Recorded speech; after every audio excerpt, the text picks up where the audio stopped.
Musings of a Modern Conservative. Short Essays on Various Political Topics. By Thomas Hamilton. Section 1. Musings involving Political Association. Essay 4. Of Republicanism and Democratism. The manifestations of the liberal and the conservative viewpoints have appeared over the length of human society, and with many names. Conservatives and liberals alike have parsed themselves into both finely sliced and aptly defined groups, as well as broadly organized and curiously amalgamous associations. In modern America, there are two such large groups, the Republicans and the Democrats, each representing, by and large, the whole of their respective views. So what is it to be either a Republican or a Democrat? In the case of the Democrats, doesn't it make sense to form a party, in essence a collective, where they are all fighting for one common goal? What about the Republicans? Aren't Republicans all about individuality? Shouldn't they not form a group or collective? Again, practicality plays a rather unique role in what defines the conservative. Wouldn't it be difficult and costly for individuals to be fighting a collective on their own? Don't disjoint and other chaotic groups generally lose against more organized and better thought-out collectives? Wouldn't the values of the conservative be lost if the collective were allowed to win simply because they formed a group? Couldn't they, much like the conservative society, form a group of individuals whose goals it would be to create their society? Wouldn't they also want to create laws and rules based on their morals and values? Not necessarily the concept of a collective.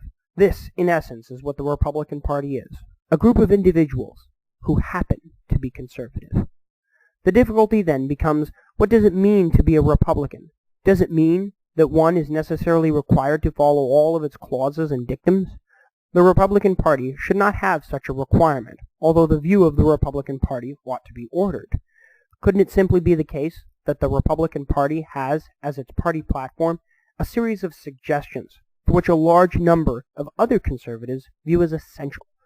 Wouldn't it then be indicative of the individual to support the various aspects of such a platform? Isn't the point of being a conservative to have the view of individuality as its foremost tenet? Isn't the point of being a Republican is to broadly define oneself as a conservative, so that in some measure others know what you stand for, that being morals and the value of labor? Democrats, by contrast, by their very nature, are more likely to be in tune with the collective view. Although similar to their conservative counterparts, they too also have individuals within their collective that disagree with the party platform, and these individuals show disagreement for their various reasons as well. But if these parties are to represent the conservative and liberal views, shouldn't it be the case that the Republicans ought not to have a platform, but rather simply follow the ideas of an individual at a given time?